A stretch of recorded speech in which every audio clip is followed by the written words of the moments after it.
जल मंदिर योजना ने बहुत बड़ी भूमिका निभाई। पूरे गुजरात में अनेकों बावड़ियों को पुनर्जीवित किया गया। इससे इन इलाकों में वाटर लेवल को बढ़ाने में भी काफी मदद मिली। ऐसे ही अभियान आप भी स्थानीय स्तर पर चला सकते हैं।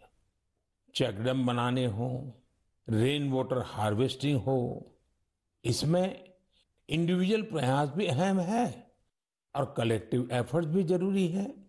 जैसे आजादी के अमृत महोत्सव में हमारे देश के हर जिले में कम से कम 75 अमृत सरोवर बनाए जा सकते हैं।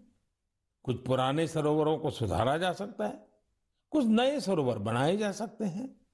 मुझे विश्वास है आप इस दिशा में कुछ न कुछ प्रयास जरूर करेंगे। मेरे प्यारे देशवासियों, मन की बात उसकी एक खूबसूरती ये भी है कि मुझे आपके संदेश बहुत सी भाषाओं, बहुत सी बोलियों में मिलते हैं।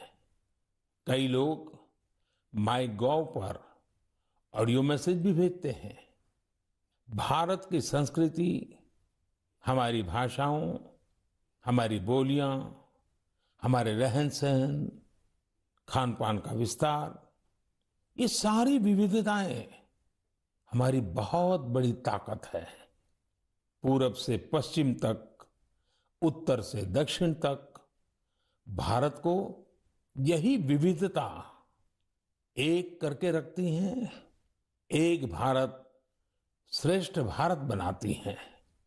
इसमें भी हमारे ऐतिहासिक स्थलों और पौराणिक कथाओं दोनों का बहुत योगदान होता है।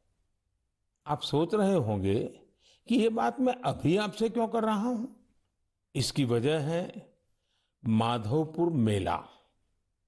माधवपुर मेला कहाँ लगता है, क्यों लगता है, कैसे ये भारत की विविधता से जुड़ा है, ये जानना मन की बात के श्रोताओं को बहुत इंटरेस्टिंग लगेगा।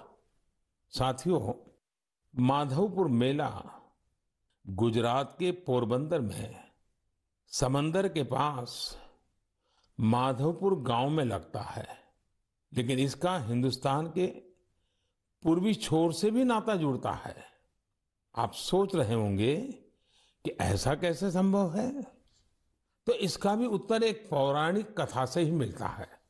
कहा जाता है कि हजारों वर्ष पूर्व भगवान श्री कृष्ण का विवाह नॉर्थ ईस्ट की राजकुमारी रुक्मणी से हुआ था। ये विवाह पोरबंदर के माधवपुर में संपन्न हुआ था और उसी विवाह के प्रतीक के रूप में आज भी वहां माधवपुर मेला लगता है। ईस्ट और वेस्ट का ये गहरा नाता हमारी धरोहर है। समय के साथ अब लोगों के प्रयास से माधवपुर मेले में नई नई चीजें भी जुड़ रही हैं। हमारे यहाँ कन्या पक्ष को घराती कहा जाता है और इस मेले में अब नॉर्थ ईस्ट से बहुत से घराती भी आने लगे हैं। एक सप्ताह तक चलने वाले माधवपुर मेले में नॉर्थ ईस्ट के सभी राज्यों के आर्टिस्ट पहुंचते हैं, हैंडीक्राफ्ट से जुड़े कलाकार पहुंचते हैं और इस मेले की रौनक को चार चांद लग जाते हैं। एक सप्ताह तक भारत के पूरब और पश्चिम की संस्कृतियों का ये मेल, ये माधवपुर मेला एक भारत श्रेष्ठ भारत की बहुत सुंदर मिसाल बना रहा है। मेरा आपसे आग्रह है, आप भी इस मेले के बारे में पढ़ें और जानें। मेरे प्यारे देशवासियों, देश में आजादी का अमृत महोत्सव अब जन भागीदारी की नई मिसाल बन रहा है। कुछ दिन पहले 23 मार्च को शहीद दिवस पर देश के अलग अलग कोने में अनेक समारोह हुए। देश ने अपनी आजादी के नायक नायिकाओं को याद किया, श्रद्धापूर्वक याद किया। इसी दिन मुझे कोलकाता के विक्टोरिया मेमोरियल में विप्लवी भारत गैलरी के लोकार्पण का भी अवसर मिला। भारत के वीर क्रांतिकारियों को श्रद्धांजलि देने के लिए ये अपने आप में बहुत ही अनूठी गैलरी है। यदि अवसर मिले तो आप इसे देखने जरूर जाइएगा।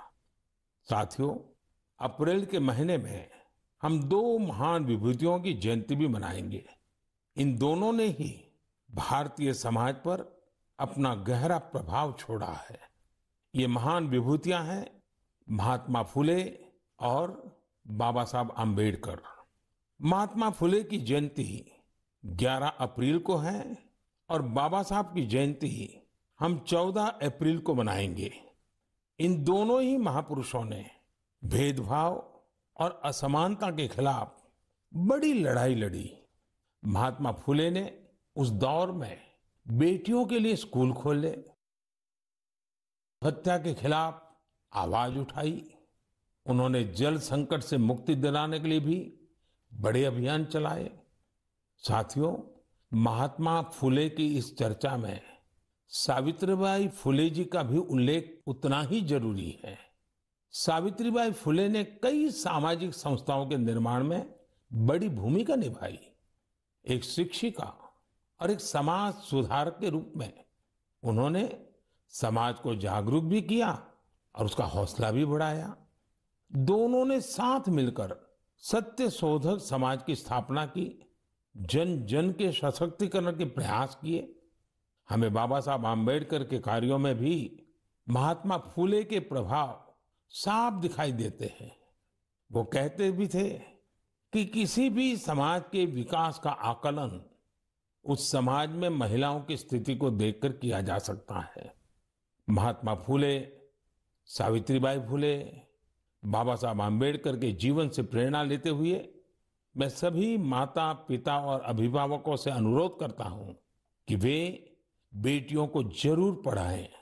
बेटियों का स्कूल में दाखिला बढ़ाने के लिए कुछ दिन पहले ही कन्या शिक्षा प्रवेश उत्सव भी शुरू किया गया है।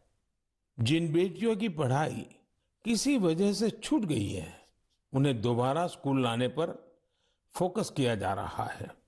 साथियों, ये हम सभी के लिए सौभाग्य की बात है कि हमें बाबा साहब से जुड़े पंच तीर्थ के लिए कार्य करने का भी अवसर मिला है। उनका जन्मस्थान महू हो, मुंबई में चैत्य भूमि हो, लंदन का उनका घर हो, नागपुर की दीक्षा भूमि हो या दिल्ली में बाबा साहब का महापरिनिर्वाण स्थल, मुझे सभी जगहों पर, सभी तीर्थों पर जाने का सौभाग्य मिला है। मैं मन की बात के श्रोताओं से आग्रह करूंगा कि वे महात्मा फुले, सावित्रीबाई फुले और बाबा साहब आम्बेडकर से जुड़ी जगहों के दर्शन करने जरूर जाएं। आपको वहां बहुत कुछ सीखने को मिलेगा। मेरे प्यारे देशवासियों, मन की बात में इस बार भी हमने अनेक विषयों पर बात की। अगले महीने बहुत से पर्व त्योहार आ रहे हैं। कुछ ही दिन बाद ही नवरात्र है।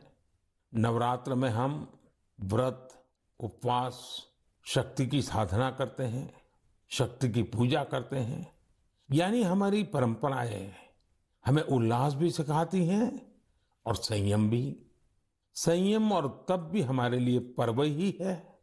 इसलिए नवरात्र हमेशा से हम सभी के लिए बहुत विशेष रही है। नवरात्र के पहले ही दिन गुड़ी पड़वा का पर्व भी है। अप्रैल में ही ईस्टर भी आता है और रमजान के पवित्र दिन भी शुरू हो रहे हैं। हम सबको साथ लेकर अपने पर्व मनाएं, भारत की विविधता को सशक्त करें, सबकी यही कामना है। इस बार मन की बात में इतना ही। अगले महीने आपसे नए विषयों के साथ फिर मुलाकात होगी। बहुत बहुत धन्यवाद।